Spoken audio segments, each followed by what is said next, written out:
So I'm an Armenian. I'm a granddaughter of survivors, and I'm coming here.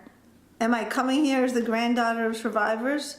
And if I understand too deeply your perspective, do I give up something of my experience? Because I didn't personally, I'm trying to hold on to their experience and honor it. But there's a problem on the table. It's an ongoing problem of lack of recognition, and the communities, the Armenian community not grappling with it, and the two nations not grappling.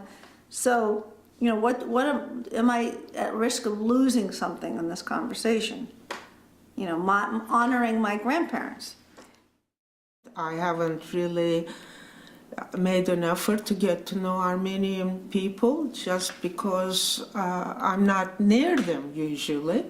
And this gives an opportunity to find out who they are and what they're doing in an environment that I feel would be useful to spend time with. Do I need to hear from the Turkish women that acknowledgement of the genocide outright and say, yes, it happened, so that I can then move forward? Or if we can just sit around the table? I don't know what I myself am looking for. It was part of my ongoing desire to forge more relationships with Turkish people.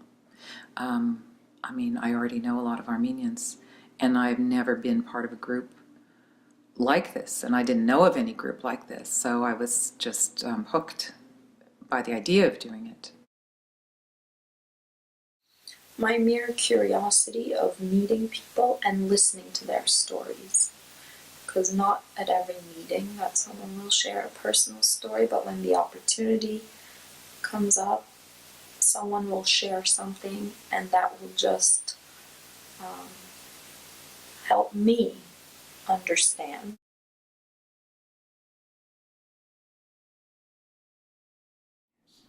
I was just wearing a name tag. A young woman came, saw my tag and said, "What kind of a name is that?" I said, "Turkish." So that opened the floodgates. And I said, "Hold it. Why are you attacking me for something that happened so many years ago? I wasn't even around." He said, "Look at the Jews. They make sure that Holocaust is never forgotten. Why should Armenians not do the same?" This is the first time I heard it from her, a young Armenian woman. I went to Merrimack College, and I played volleyball. One of the basketball players was a Turkish boy from Turkey.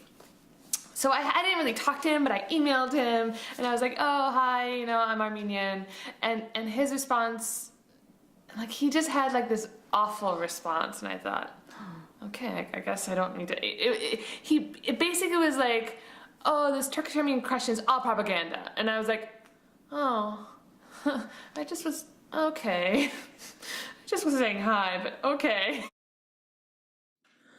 My own father fought in the First World War, and he switched from the Ottoman army to the Republic Army and fought at two fronts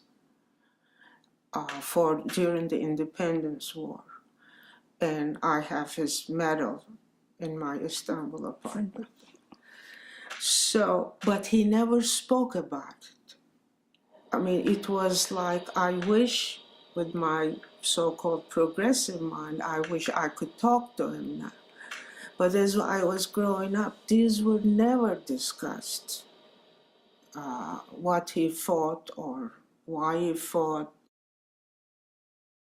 I know I got into a conversation long ago, like when I was in college, where somebody I was talking to said that the genocide didn't happen. And I don't know who would have said that other than a Turkish person. Maybe somebody else would have, but I mean, I'm guessing it might have been someone who was Turkish. And I remember being in this very fraught situation with that person. It's happening to me right now as I'm recalling it. Something happened the minute he said, it was a man, the minute he said that, I felt my palms tingling, and I looked down and my palms had broken out in beads of sweat, a thing that has never happened to me before or since. So a friend of mine asked me, why are you so focused on this one? And I said, my response was, this was on such a big scale. The crimes that have been committed and the suffering that Armenians experienced was at such an outrageous level that it also takes us back to that time in history right before the founding of the Republic, that if we could deal with this, we will be able to also, I think, deal with other human rights violations in Turkey, because I see these things as interrelated, as connected.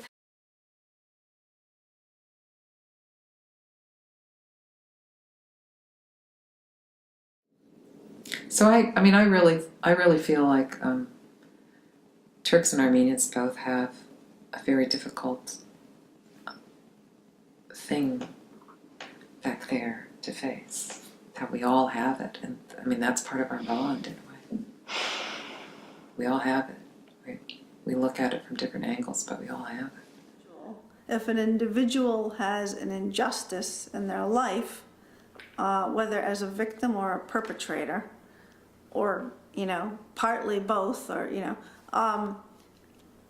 first of all, they're in order to move on from it and not have that experience own their life and their future and dictate all the decisions it makes going forward, it has to unpack and shed light on that experience.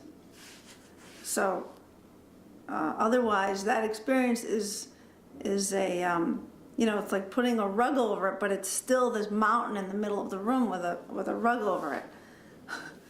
How you view history and how you take stance against what has happened creates a certain culture that's contagious.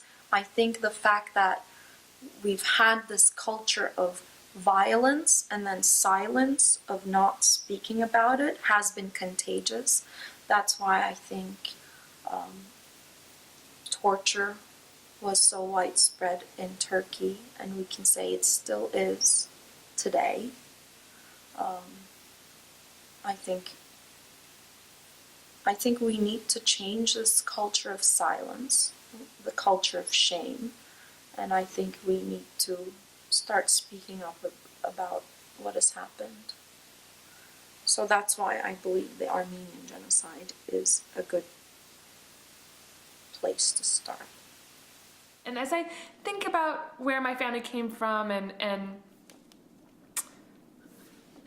there is this like identity of the Turks, and I want to get beyond the anger and the hatred and get beyond it.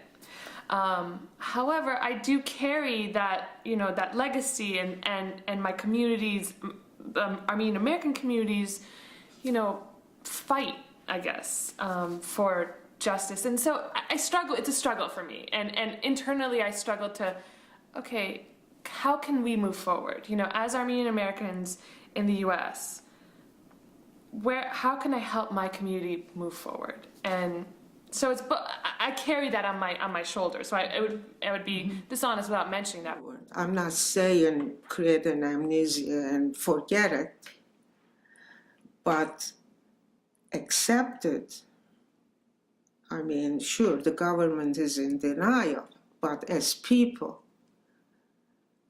we can accept and move forward. But then we have to go beyond our own circle, find ways of how can we do it.